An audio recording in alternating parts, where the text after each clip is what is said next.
Hello दोस्तों, आदर्श study ज्ञान में आप लोग का स्वागत है। आज हम लोग भारतीय संविधान से जितने भी वीवीआई क्वेश्चन होता है उसी क्वेश्चन को हम लोग आज डिस्कस करेंगे। देखिए, मेरा व्हाट्सएप नंबर है, इस पर आप लोग मैसेज करके आप पीडीएफ प्राप्त कर सकते हैं। चलिए, लिखा हुआ है कि भारतीय संविधान वीवीआई 500 क्वेश्चंस, अर्थात देखिए भारतीय संविधान से क्वेश्चन अगर बनाया जाए तो हजारों की संख्या में क्वेश्चन बन सकता है, लेकिन उसी क्वेश्चन में से 500 क्वेश्चन को एकदम चुना गया है जो किसी ना किसी एग्जाम में पूछा गया है और जो कि वीवी है। चलिए आगे बढ़ते हैं। आगे क्या लिखा हुआ है कि इसमें वैसे क्वेश्चन को चुन चुन कर शामिल किया गया है जो किसी न किसी एग्जाम में पूछा गया है। ठीक है, इस पीडीएफ में उसी क्वेश्चन को शामिल किया गया है जो किसी न किसी एग्जाम में पूछा गया है। आगे देखिए क्या लिखा हुआ है, इसमें सभी क्वेश्चन बहुत ही महत्वपूर्ण है। इसमें जितने भी क्वेश्चन हैं सारे के सारे बहुत ही महत्वपूर्ण हैं, इसलिए वीडियो के लास्ट तक आप लोग बने रहेंगे।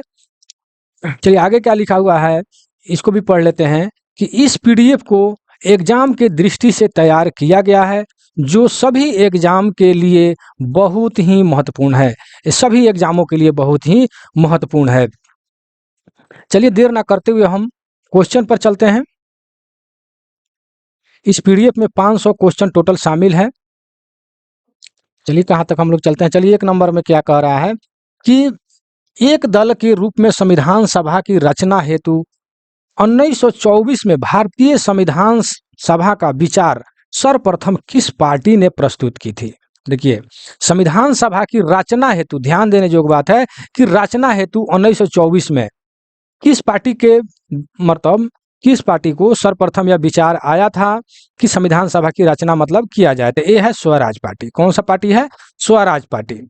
2 नंबर में देखिए क्या लिखा हुआ है कि व्यक्तिगत तथा औपचारिक रूप से 1934 में संविधान सभा के गठन का विचार, देखिए संविधान सभा के गठन है यहाँ पर, ठीक है, यहाँ पर था 1 नंबर में रचना हेतु। 2 नंबर में है कि 1934 में संविधान सभा के गठन का विचार सर्वप्रथम किसने दिया है? तो एम.एन. राय ने यह विचार जो है सर्वप्रथम दिया था। ठीक है, कि 1934 में संविधान सभा का गठन होना चाहिए, यह विचार दिए थे। 3 नंबर में देखिए क्या लिखा हुआ है कि भारतीय राष्ट्रीय कांग्रेस ने पहली बार कब भारतीय संविधान के निर्माण के लिए आधिकारिक रूप से संविधान सभा के गठन की मांग की थी। ठीक है, कांग्रेस की बातें होंगी। भारतीय राष्ट्रीय कांग्रेस ने पहली बार मांग किया था।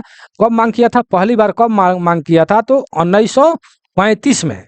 ठीक है, 1935 में भारतीय राष्ट्रीय कांग्रेस ने पहली बार कब भारतीय संविधान के निर्माण के लिए आधिकारिक रूप से, ठीक है, ध्यान देने योग्य बात है कि आधिकारिक रूप से संविधान सभा के गठन की मांग किया था। कब किया था? तो 1935 ईस्वी में। ठीक है, सारे क्वेश्चन को एकदम ध्यान में रख करके आप लोग हो सके तो कॉपी कलम में नोट करते जाइए तो बहुत ही अच्छा रहेगा। ठीक है,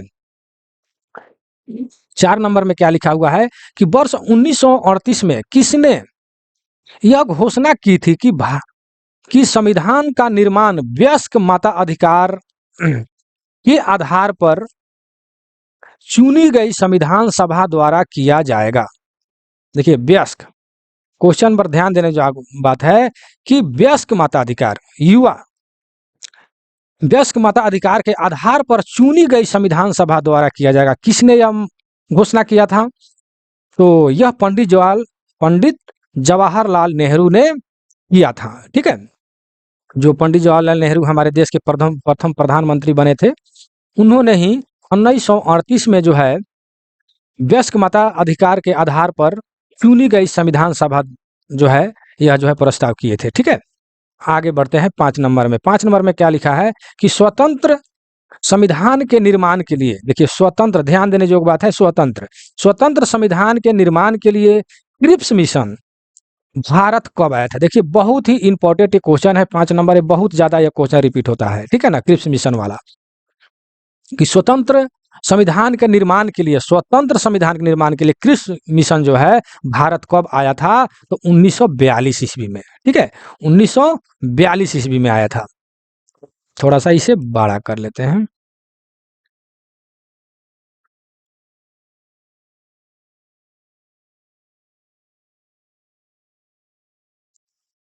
चलिए, तो स्वतंत्र भारत के निर्माण के लिए कृषि मिशन कब भारत आया था? तो 1942 ईस्वी में आया था। 6 नंबर में देखिए, 3 सदस्य कैबिनेट मिशन भारत कब आया था? 3 सदस्य का कैबिनेट मिशन जो है भारत कब आया था? तो वो 24 मार्च 1946 को। देखिए, क्वेश्चन जो भी है उसमें जो है चलिए, ध्यान देने जोग बात है। देखिए, इसमें है कि स्वतंत्र भारत के निर्माण के लिए कृषि मिशन कब आया था? तो स्वतंत्र भारत के लिए कृषि मिशन 1942 में आया था। और 3 सदस्यीय कैबिनेट मिशन भारत कब आया था? तो वो हो जाएगा 24 मार्च 1946 को। ठीक है, ये सब ध्यान देने की बात है। संविधान सभा की प्रथम बैठक कब हुई थी? देखिए, बहुत इंपॉर्टेंट क्वेश्चन है 7 नंबर, इस पर मैंने BM लिख दिया, अर्थात बोर्ड मॉडल या क्वेश्चन जो है। संविधान सभा की प्रथम बैठक जो है 9 दिसंबर 1946 को हुआ। कि कब हुआ? 9 दिसंबर 1946 को। ठीक है, बहुत ज्यादा क्वेश्चन रिपीट होता है। चलिए, 8 नंबर में संविधान सभा के प्रथम अध्यक्ष अस्थायी, देखिए ध्यान दीजिएगा, अस्थायी जो है कौन थे? तो ये डॉक्टर सच्चिदानंद सिन्हा थे। संविधान सभा के प्रथम अध्यक्ष कौन थे? तो सच्चिदानंद सिन्हा। क्या थे? तो अस्थायी। ठीक है, अस्थायी में पूछता है तो सच्चिदानंद सिन्हा, और अस्थायी में अगर पूछता है कि संविधान सभा के प्रथम अध्यक्ष कौन थे, तो डॉक्टर राजेंद्र प्रसाद, जो हमारे देश के प्रथम राष्ट्रपति बने हुए थे। ठीक है, डॉक्टर राजेंद्र प्रसाद ये अस्थायी अध्यक्ष बने थे संविधान सभा के प्रथम। ठीक है, और अस्थायी में सच्चिदानंद सिन्हा। ये दोनों जो है तुलनात्मक क्वेश्चन है। ठीक है, तो इस पर हम ये कहेंगे कि आप जितने भी नोटबुक बनाते हैं तो उस नोटबुक में एक अलग एक मतलब पेज या एक अलग पतला सा या एक नोटबुक रखिए जिसमें तुलनात्मक क्वेश्चन जो आता है, जो जिसमें ज़्यादा कंफ्यूज करते हैं, लगभग एक दूसरे से मिला जुला क्वेश्चन रहता है, जहाँ पर कंफ्यूज होता है उसको एक जगह पर लिख दें। ठीक है, ताकि आप जब भी मतलब उसको पढ़ें तो वो आपके सामने दोनों क्वेश्चन आ जाए, ताकि आपका कंफ्यूज दूर हो जाएगा। जैसे ये क्वेश्चन था 8 और 9 नंबर कि संविधान सभा के अस्थायी प्रथम अध्यक्ष सच्चिदानंद और अस्थायी जो है डॉक्टर राजेंद्र प्रसाद। ठीक है, तो इस तरह करके आप अपना नोटबुक तैयार करेंगे 10 बजे। 10 नंबर क्वेश्चन में क्या कर रहा है कि किस देशी रियासत किस देशी रियासत के प्रतिनिधियों ने संविधान सभा में भाग नहीं लिया? देखिए, ये भी बहुत इंपॉर्टेंट है। ठीक है ना, देशी रियासत के प्रतिनिधियों ने मतलब किस देशी मतलब संविधान में भाग नहीं लिया था? तो वो है हैदराबाद। ठीक है, हैदराबाद के रियासती जो है वो संविधान सभा में भाग नहीं लिए थे। ठीक है, याद रखिएगा। 11 नंबर क्वेश्चन में क्या कह रहा है कि संविधान सभा में प्रांतीय तथा देशी रियासतों के कितने लाख की आबादी पर एक प्रतिनिधि को चुना गया? कितने लाख की आबादी पर एक प्रतिनिधि को चुना गया? तो यह है 10 लाख। ठीक है, 10 लाख की आबादी पर एक प्रतिनिधि को चुना गया। अर्थात संविधान सभा में प्रांतीय तथा देशी रियासतों को मतलब कि कह रहा है कितने लाख के? तो 10 लाख के आबादी के लिए एक प्रतिनिधित्व जो है चुना गया। ठीक है, इस तरह तोड़ तोड़ करके उसको जब पढ़ेंगे तो आपको जो है ध्यान में रहेगा और याद भी रहेगा। चलिए, ये जो है जितने क्वेश्चन आपके सामने हैं ये सब इंपॉर्टेंट है। अब देख लीजिए, संविधान सभा के संचालन समिति के अध्यक्ष कौन थे? जितने भी अध्यक्ष वाले क्वेश्चन है एक जगह हमने टाइपिंग करवाया है। ठीक है, ताकि अध्यक्ष वाला जितने भी है वहां पर कोई अगर कॉपी में नोट करता है वीडियो को देख करके तो वो नोट कर लेंगे। ठीक है, क्योंकि अध्यक्ष वाला एक जगह पर है। तो संविधान सभा के संचालन समिति के अध्यक्ष कौन थे? तो डॉक्टर राजेंद्र प्रसाद, संचालन समिति के अध्यक्ष। 13 नंबर में संविधान सभा के संघीय संविधान समिति के अध्यक्ष कौन थे? देखिए, संघीय संविधान समिति के अध्यक्ष। ठीक है, तो पंडित जवाहरलाल नेहरू। 14 नंबर में देखिए, संविधान सभा के प्रारूप समिति के अध्यक्ष कौन थे? तो यह डॉक्टर भीमराव अंबेडकर। प्रारूप समिति, आप जानते हैं कि संविधान जो है डॉक्टर भीमराव अंबेडकर के द्वारा ही लिखा गया है, प्रारूप वही तैयार किए थे, इसलिए उनको प्रारूप समिति के अध्यक्ष जो है डॉक्टर भीमराव अंबेडकर को बनाया गया। ठीक है, संविधान सभा के प्रारूप समिति के अध्यक्ष। 15 नंबर में देखिए, संविधान सभा के प्रांतीय संविधान समिति के अध्यक्ष किसको बनाया गया है? तो सरदार वल्लभ भाई पटेल को बनाया गया। ठीक है, 16 में क्या है कि संविधान सभा के संघ शक्ति समिति के अध्यक्ष, देखिए संघ शक्ति के मतलब समिति के अध्यक्ष तो पंडित जवाहरलाल नेहरू, क्योंकि ये प्रथम प्रधानमंत्री थे। ठीक है, तो संविधान सभा के संघ की शक्ति की प्रथम अध्यक्ष कौन थे? पंडित जवाहरलाल नेहरू। आगे देखिए 17 नंबर में, संविधान सभा के मौलिक अधिकारों एवं अल्पसंख्यकों संबंधी परामर्श समिति के अध्यक्ष कौन थे? तो सरदार वल्लभ भाई पटेल। ठीक है, कौन थे? अल्पसंख्यकों संबंधी परामर्श समिति के अध्यक्ष किसके थे? अल्पसंख्यकों संबंधी परामर्श समिति के अध्यक्ष जो है सरदार वल्लभ भाई पटेल थे। ठीक है ना, तो इसको आप ध्यान में रखेंगे। 18 नंबर में क्या है कि संविधान सभा के राष्ट्रध्वज संबंधी तथार्थ समिति के अध्यक्ष कौन थे? तो डॉक्टर राजेंद्र प्रसाद। ठीक है,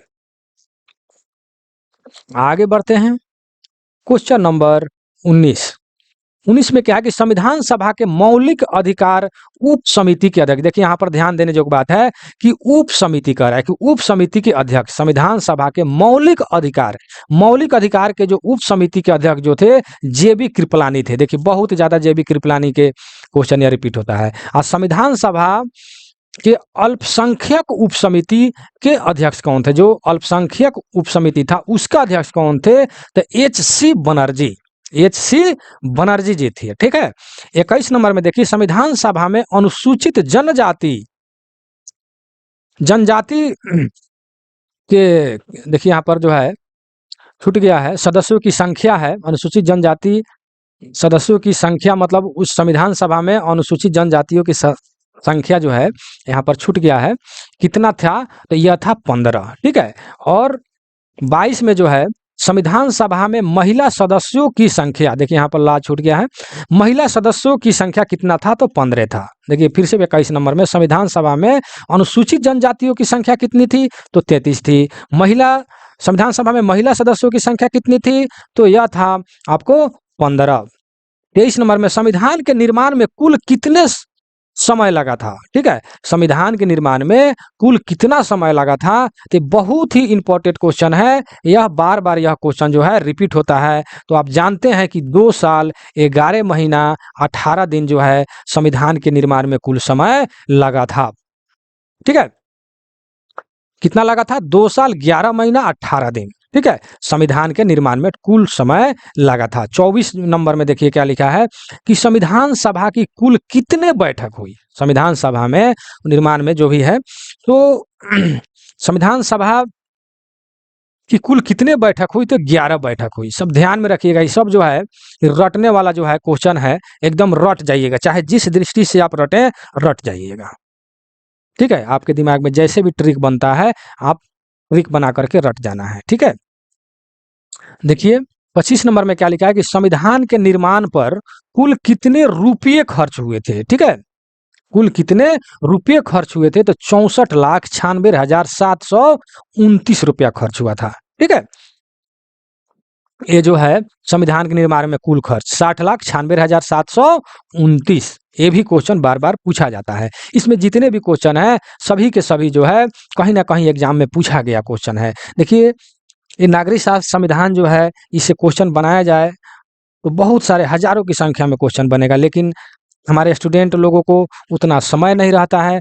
कम क्वेश्चन में टू द पॉइंट जिसको हम लोग बोलते हैं, ठीक है, टू द पॉइंट, जो क्वेश्चन रिपीट होता है उसी को क्वेश्चन को इसमें शामिल किया गया है। ठीक है, जिसको कहा जाता है गागर में सागर।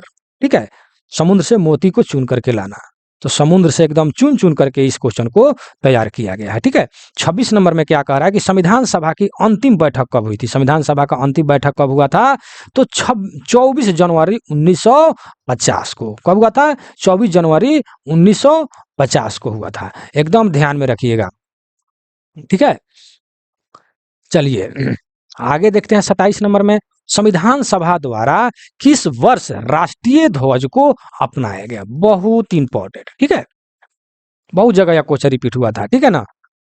देखिए, संविधान सभा द्वारा किस वर्ष राष्ट्रीय ध्वज को अपनाया गया? बहुत इंपॉर्टेंट है। यह जो है 22 जुलाई 1947 को जो है यह ध्वज को जो है राष्ट्रीय ध्वज को हम लोगों ने अपनाया, ठीक है। 48 में देखिए, संविधान सभा द्वारा किस वर्ष राष्ट्रीय गान को अपनाया गया? देखिए यहाँ पर राष्ट्रीय गान है और राष्ट्रीय ध्वज है, इसमें आप लोग ज्यादा कंफ्यूज करेंगे, ठीक है, इसलिए इसको एकदम ध्यान में रखिएगा। तो राष्ट्रीय गान को जो है हम लोग 24 जनवरी 1950 को अपनाए, ठीक है, और राष्ट्रीय ध्वज को 22 जुलाई 1947 को, ठीक है, ध्वज को 47 को, गान को 50 में, ठीक है। और संविधान सभा द्वारा किस वर्ष राष्ट्रीय गीत को अपनाया गया? देखिए, गान अलग है, गीत अलग है, तो राष्ट्रीय गीत को कब अपनाया गया? तो ये भी 24 जनवरी 1950 को ही मतलब अपनाया गया, ठीक है। तो राष्ट्रीय गान और राष्ट्रीय गीत दोनों 24 जनवरी 1950 को ही अपनाया गया। आप जानते हैं कि राष्ट्रीय गीत क्या है और राष्ट्रीय गान क्या है, ठीक है, कमेंट सेक्शन में जरूर लिखेंगे, ठीक है। चलिए आगे बढ़ते हैं। भारत के किस वर्ष राष्ट्रमंडल सदस्य देश बना? देखिए, भारत जो है किस वर्ष राष्ट्रमंडल सदस्य देश बना? तो मई 1949 को। बहुत इंपॉर्टेंट क्वेश्चन है, ठीक है ना। मई 1949 को जो है भारत जो है राष्ट्रमंडल सदस्य देश बन गया, ठीक है। 31 नंबर में देखिए, स्वतंत्र भारत के प्रथम राष्ट्रमंडल तथा विदेशी मामलों के मंत्री मतलब जो है कौन थे? तो पंडित जवाहरलाल नेहरू जी, ठीक है। 32 में देखिए, स्वतंत्र भारत के प्रथम सूचना व प्रसारण तथा राज्यों के मामलों के मंत्री कौन थे? ठीक है, देखिए सूचना एवं प्रसारण मंत्री ज्यादातर क्वेश्चन पूछा जाता है कि सूचना एवं प्रसारण मंत्री जो है स्वतंत्र भारत के प्रथम सूचना एवं प्रसारण मंत्री कौन थे? तो सरदार वल्लभ भाई पटेल जी थे। कौन थे? सरदार वल्लभ भाई पटेल जी थे, ठीक है। तो इसको भी आप लोग कॉपी में नोट कर लेंगे, ठीक है। वीडियो को रोक रोक करके स्पीड आप लोग कम भी कर सकते हैं। दाहिने साइड जो कोना में है 3 बिंदु वहां से, ठीक है। चलिए आगे बढ़ते हैं। 33 नंबर में, स्वतंत्र भारत के प्रथम गृह मंत्री, देखिए गृह मंत्री कौन थे? तो सरदार वल्लभ भाई पटेल, ठीक है। ये बहुत ज्यादा क्वेश्चन सब रिपीट होता है, ठीक है। 34 नंबर में, स्वतंत्र भारत के प्रथम खाद्य एवं कृषि मंत्री कौन थे? तो डॉक्टर राजेंद्र प्रसाद, ठीक है। कृषि मंत्री कौन थे? तो डॉक्टर राजेंद्र प्रसाद, ठीक है। और स्वतंत्र भारत के प्रथम शिक्षा मंत्री कौन थे? तो डॉक्टर मौलाना अबुल कलाम आजाद। मौलाना अबुल कलाम आजाद जी जो है प्रथम शिक्षा मंत्री थे स्वतंत्र भारत के। सब में स्वतंत्र लगा हुआ है, ठीक है। स्वतंत्र भारत के प्रथम, ऐसे नहीं कि भारत के प्रथम, स्वतंत्र भारत के प्रथम, ध्यान में ये बात रखिएगा, ठीक है। स्वतंत्र भारत के प्रथम शिक्षा मंत्री जो है डॉक्टर मौलाना अब्दुल कलाम आजाद जी थे, ठीक है। और 36 नंबर में देखिए, स्वतंत्र भारत के प्रथम रेलवे एवं परिवहन मंत्री, देखिए रेलवे एवं परिवहन मंत्री तो बिल्कुल बहुत ज्यादा रिपीट होता है, तो कौन थे? डॉक्टर जॉन मथाई। जॉन मथाई जी जो है प्रथम रेल मंत्री एवं परिवहन मंत्री जी थे, प्रथम अर्थात स्वतंत्र भारत के प्रथम, ठीक है। ध्यान में रखिएगा, स्वतंत्र भारत के प्रथम रेलवे एवं परिवहन मंत्री जो है जॉन मथाई जी थे। और 37 नंबर में, स्वतंत्र भारत के प्रथम कानून मंत्री, देखिए स्वतंत्र भारत के प्रथम कानून मंत्री जो है कौन थे? तो यह डॉक्टर भीमराव अंबेडकर, क्योंकि भीमराव अंबेडकर जी ने ही जो है पूरे संविधान को लिखे हुए थे कानून को, तो उनको जो है कानून मंत्री जो है प्रथम उनको बनाया गया। प्रारूप समिति का अध्यक्ष तो बनाया ही गया और इनको स्वतंत्र भारत के प्रथम कानून मंत्री भी बनाया गया, ठीक है। प्रारूप समिति और मतलब कि प्रारूप समिति के अध्यक्ष और प्रथम स्वतंत्र भारत के प्रथम कानून मंत्री अगर पूछता है तो डॉक्टर भीमराव अंबेडकर जी थे, ठीक है। 38 नंबर में, स्वतंत्र भारत के प्रथम श्रम मंत्री कौन थे? तो जगजीवन राम जी थे। श्रम मंत्री कौन थे? तो जगजीवन राम जी थे। 39 नंबर में, स्वतंत्र भारत के प्रथम रक्षा मंत्री जी कौन थे? तो सरदार वल्लभ भाई पटेल। देखिए सरदार वल्लभ भाई पटेल को हमेशा जो है बहुत अच्छा मंत्रालय मिला है, ठीक है ना। तो इनका रक्षा मंत्री भी इन्हीं को मिला है, सरदार वल्लभ भाई पटेल को, ठीक है। 40 नंबर में देखिए, स्वतंत्र भारत के प्रथम स्वास्थ्य मंत्री कौन थे? ठीक है, स्वास्थ्य मंत्री, ठीक है। तो राजकुमारी अमृता कौर, अमृता कौर, अमरी कौर हो गया है, यहाँ पर अमृता कौर होगा, ठीक है ना। अमृता कौर स्वतंत्र भारत के प्रथम स्वास्थ्य मंत्री कौन थे? तो राजकुमारी अमृता कौर, ठीक है। चलिए आगे बढ़ते हैं 42 नंबर क्वेश्चन में कि स्वतंत्र भारत के प्रथम संचार मंत्री कौन थे? स्वतंत्र भारत के प्रथम संचार मंत्री कौन थे? तो रफी अहमद किदवई, रफी अहमद किदवई, ठीक है, इसको भी ध्यान में रखिएंगे। और 41 में स्वतंत्र भारत के प्रथम वाणिज्य मंत्री कौन थे? तो CH भाभा, CH भाभा, ठीक है। तो ये जो है वाणिज्य मंत्री थे। जितने भी मंत्रालय जो है उसको एक बार एक कॉपी में लिख करके एकदम रट जाइए, ताकि मंत्रालय से कोई भी क्वेश्चन कहीं से भी आए उसको आप लोग बेधड़क मतलब कि एकदम जवाब दीजिए, ठीक है। चलिए 43 नंबर में क्या कह रहा है कि स्वतंत्र भारत के प्रथम वित्त मंत्री कौन थे? देखिए वित्त मंत्री, ठीक है, वित्त मंत्रालय किनको मिला था? तो RK सन, क्या लिखा है? सनमुगम सेठी, ठीक है, यहाँ पर जो वाटर मार्क चढ़ा है इसलिए थोड़ा ऐसा गड़बड़ हो गया है पढ़ने में। सनमुगम सेठी, ठीक है। आगे बढ़िए 44 नंबर में क्या लिखा है? स्वतंत्र भारत के प्रथम खान एवं ऊर्जा खनन होगा, खनन, ठीक है, खनन एवं ऊर्जा मंत्री कौन थे? तो VN गाडगिल, ठीक है। 45 नंबर में स्वतंत्र भारत के प्रथम उद्योग एवं आपूर्ति मंत्री कौन थे? तो डॉक्टर श्याम प्रसाद मुखर्जी, डॉक्टर श्याम प्रसाद मुखर्जी जी थे, ठीक है। 46 नंबर में संविधान सभा द्वारा भारतीय संविधान को किस वर्ष पारित किया गया? देखिए ये 46 नंबर क्वेश्चन है, ज्यादातर रिपीट होते हैं। संविधान सभा द्वारा भारतीय संविधान को किस वर्ष पारित किया गया? तो 26 नवंबर 1949 को, ठीक है, 26 नवंबर 1949 को संविधान सभा द्वारा भारतीय संविधान को पारित किया गया, ठीक है। और 47 में देखिए मूल संविधान में अनुच्छेदों की संख्या कितना है? देखिए ये बहुत इंपॉर्टेंट है। 47 नंबर, मूल संविधान में अनुच्छेदों की संख्या कितना है? तो 395, कितना है? 395, बहुत इंपॉर्टेंट क्वेश्चन है, इसको बिल्कुल एकदम रट जाइएगा आप, ठीक है। मूल संविधान में अनुच्छेदों की संख्या कितना है? तो 395, ठीक है। 48 नंबर में चलिए थोड़ा सा इसको हम ऊपर बढ़ा लेते हैं।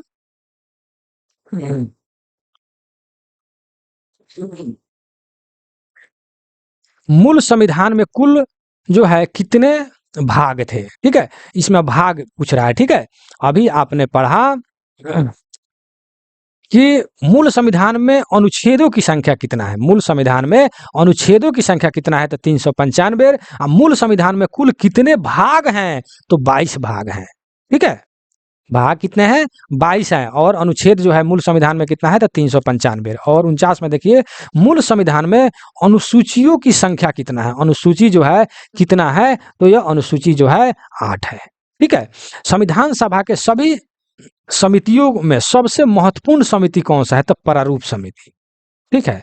प्रारूप समिति जो है उस समय का संविधान सभा लिखा है, संविधान सभा के सभी समितियों, जितना भी समिति था उसमें से सबसे महत्वपूर्ण समिति कौन सा थी? तो यह जो है प्रारूप समिति थी, क्योंकि प्रारूप जो संविधान जो था मतलब कि उसी के आधार पर संविधान जो है चलने वाला था, इसीलिए इसको सबसे महत्वपूर्ण जो है माना गया है, ठीक है। देखिए मैं 50 क्वेश्चन का ही वीडियो बनाता हूं, लेकिन चलिए इस पेज में जो है 51 नंबर में क्या लिखा है? संविधान सभा के प्रारूप समिति का गठन कब हुआ? प्रारूप समिति का गठन कब हुआ है? तो 29 अगस्त 1947 को, 29 अगस्त 1947 को प्रारूप समिति का गठन हुआ है, ठीक है। आगे देखिए 52 में संविधान सभा में किस दिन भारतीय संविधान को पहली बार पढ़ा गया? संविधान में किस दिन भारतीय संविधान को पहली बार पढ़ा गया? तो ये जो है 4 नवंबर 1948 को पहली बार जो है भारतीय संविधान को पढ़ा गया, ठीक है। कहाँ पढ़ा गया? तो संविधान सभा में, ठीक है। संविधान सभा में 4 नवंबर 1948 को पहली बार जो है पढ़ा गया, ठीक है, भारतीय संविधान को, ठीक है। तो मैं यही कहूँगा कि मैं तो 50 क्वेश्चन का ही वीडियो बनाता हूँ। यह जो है भारतीय संविधान का पार्ट 1 जो है यह वीडियो है। पार्ट 2 फिर मैं इससे आगे मैं बना दूंगा। देखिए इसमें जो है कुल जो है 500 इसमें जो है क्वेश्चन है, इस बहुत ही इंपॉर्टेंट क्वेश्चन है। सारे के सारे क्वेश्चन जो है कहीं ना कहीं से चुन करके जो बहुत सारे एग्जाम में पूछे जाते हैं। देखिए यहाँ पर मैंने लास्ट में क्या लिखा है, 505 टोटल क्वेश्चन है, ठीक है। इसमें मैंने लिखा है कि व्हाट्सअप नंबर 90 971 35 490 पर आप मैसेज करके जो है पीडीएफ जो है प्राप्त कर सकते हैं, ठीक है। तो इस पर आप लोग मैसेज करके पीडीएफ प्राप्त कर सकते हैं। कृपया करके फ़ोन नहीं करेंगे, ठीक है। हम अपने वीडियो को यहीं समाप्त करते हैं, ठीक है। यह वीडियो कैसा लगा ये कमेंट सेक्शन में ज़रूर लिखिएगा, ठीक है। और आप लोगों से रिक्वेस्ट है कि ज़्यादा से ज़्यादा मतलब कि इस वीडियो को शेयर करेंगे अपने ग्रुप में, क्योंकि जितने भी क्वेश्चन हैं सारे के सारे जो है बहुत ही इम्पोर्टेंट है, ठीक है। तो वीडियो कैसा लगा कमेंट सेक्शन में जरूर लिखिएगा। लाइक शेयर और सब्सक्राइब जरूर कर, सब्सक्राइब 100% आप लोग कर लीजिएगा, ठीक है। फिर मैं पार्ट 2 अगले वीडियो में मैं बनाऊंगा संविधान का, ठीक है। मेरे चैनल से जुड़िए, ठीक है। और यहाँ पर सभी कंपटीशन का तैयार किया जाता है। और अगर आपके कोई भी रिश्तेदार या आप या कोई भी अगर एक रेल कर्मचारी हैं और वो LD CJE WM AME का तैयारी करा मतलब कि अगर करते हैं मैकेनिकल डिपार्टमेंट का, तो वो भी यहाँ से पीडीएफ प्राप्त कर सकते हैं। उनके लिए एक मेरा अलग चैनल है, ठीक है। LDC railway tech and mathematics, LDC railway tech and mathematics, ठीक है। वो सर्च करेंगे, उस पर जितने भी ICFL HB DMU मेमू, जितने भी वैगन पास PTO लीव इंसेंटिव, जितने भी सारे के सारे मतलब क्वेश्चन हैं वो सारे पीडीएफ उनको प्राप्त हो जाएंगे LDC JEE AWM के लिए, ठीक है। अगर आप भी अगर रेलवे में फाइट करते हैं, टेक्नीशियन ड्राइवर अगर बनते हैं, उसके बाद में अगर जेई की तैयारी करते हैं, AWM की तैयारी करते हैं डिपार्टमेंटल, ठीक है, तो मेरे channel LDC railway tech and mathematics से जुड़ेंगे, बहुत अच्छे से अच्छे तैयारी हो जाएगा। बहुतों को हमारे चैनल से मतलब स्टडी तैयारी करके रिजल्ट प्राप्त उन लोगों को हुआ है, ठीक है। आप लोग भी इच्छा करें तो देखें LDC railway tech and mathematics को, ठीक है। तो हमने बता ही दिया कि 90 971 35 490 पर आप लोग मैसेज करके इस पीडीएफ को प्राप्त कर सकते हैं, ठीक है। चलिए वीडियो कैसा लगा कमेंट सेक्शन में जरूर लिखिएगा और सब्सक्राइब 100% कर लीजिएगा। मैं अपने वीडियो को यहीं समाप्त करता हूँ। जय हिंद, जय भारत।